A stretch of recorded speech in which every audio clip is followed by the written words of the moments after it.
Cool, so I had this perfect opportunity today because I want to make a video about pains down the leg and also kind of foot pain and just the way that we kind of analyze it here in the office to work to fix it.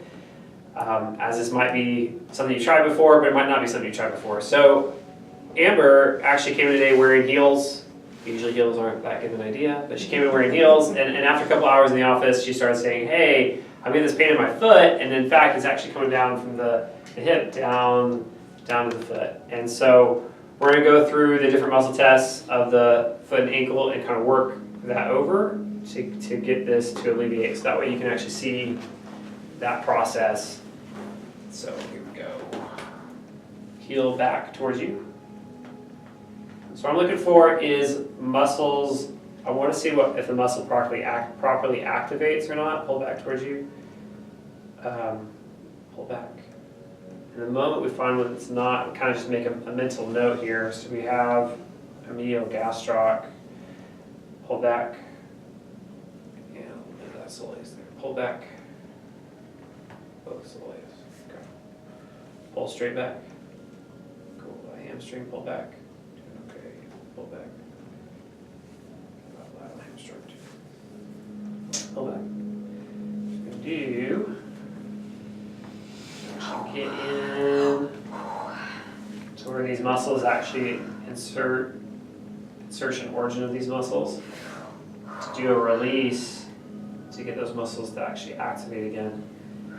And these testing is coming from the world of applied kinesiology. That was kind of my training in terms of muscle testing and muscle activation. Pull back. You'll see that it'll actually affect your biomechanics. Pull back as you're actually foot down for me.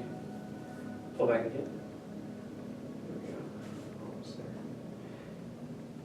As you're walking, pull back. And the body tries to recruit specific muscles. If they're not fully activating, it'll affect the amount of support that you have in a joint. And therefore, the joint isn't supported. Then you start affecting the biomechanical pathway, pull back and how it's supposed to move, and next thing you know, you get pain. Pull back, foot down, pull back, good, up, pull back, pull back.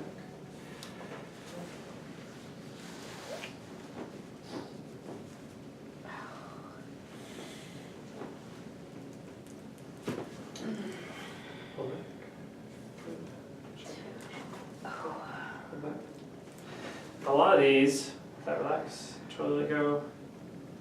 So we're going to check for that hamstring, pulling on that. Even we're going to set that right in, like that. Perfect. And a lot of these pull back will be actually quite painful, because you actually have points of strain where those tendons are actually have been pull back. Back in. Cool. Back in. Good. Back in. Good. Back in. Good. Push up. Good. Push out. And especially with her saying it's coming down the outside of the leg, I'm for sure going to be looking at her lateral hip as well. They call it IT band. There you go. As well as that lateral quad.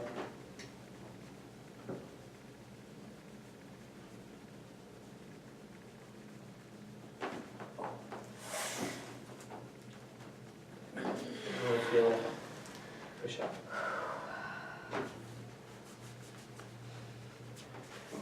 Push up. Okay.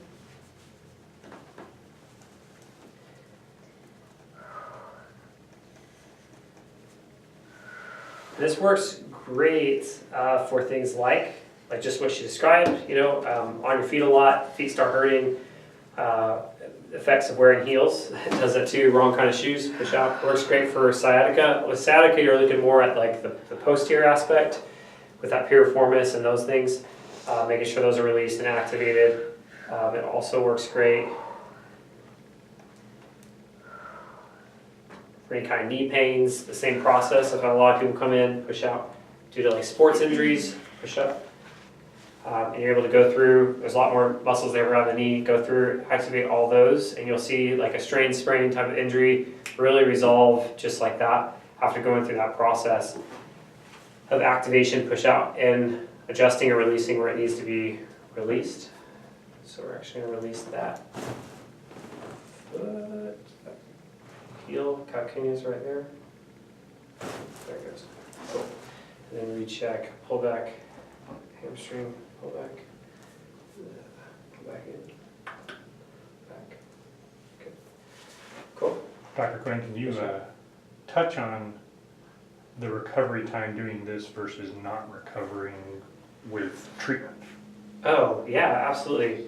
So the question was recovery of doing this versus not recovering or not receiving treatment. And that's the amazing thing, is that usually with any kind of strain, sprain injury, you can come in, if we can get everything activated and working, we usually can get it to calm down within that same visit. I mean, people will walk out at least 80% of the way better, most time 90%, even sometimes 100%, depending on how long ago the injury occurred. The normal treatment for something as simple as a sprained strain is usually 4 to 6 weeks. They say, hey, stay off it for 4 to 6 weeks or take it easy, just give it time. The issue with that is that you actually have areas where the muscles have been pulled, injury has occurred, you do have alignment issues that occur because of those pulls and because of the fascial trains that occur. And so if those are not corrected, the injury actually stays in place. What actually happens in that time frame of 4 to 6 weeks of leaving it alone is the body actually adapts. So as it rolls out, because the injury, what actually occurs is the body starts to adapt to that position, and over those 4 to 6 weeks it makes other corrections in other places so that this actually calms down, doesn't hurt, and starts working well. We'll still find that injury there. I mean, I've worked on people, year or two, multiple years past the actual point of injury, and we'll still find the injury patterns there in the musculature and in the fascia. And you go through, correct those, boom, and for the first time in years, the knee won't give them issues anymore, or ankle or whatever it may be. And so that's the difference. I do this anytime myself. If I like to play basketball, I like to do other things. If I have any kind of strain, I come in and get worked on by the doctor in here. Doctor will reach you so that he can reactivate, correct, and then it can actually heal properly. Push up. And again, so you'll see those treatment times, push out, just go real fast. And that's actually why something as simple as this, usually it's just a couple visits. If it's real complex, it'll take us a couple visits of actually you taking to get it to activate, and then you have just a couple visits of making sure that activation maintains, as most people aren't able to put their life on hold. They're still going out and doing things, and so we got to make sure that their activity level, that their body's still being able to maintain that muscular activation even with their activity level. So, but there it is. So I was working on her foot, heel. She should now be able to stand up, walk around, and you'll see that that's not even there. So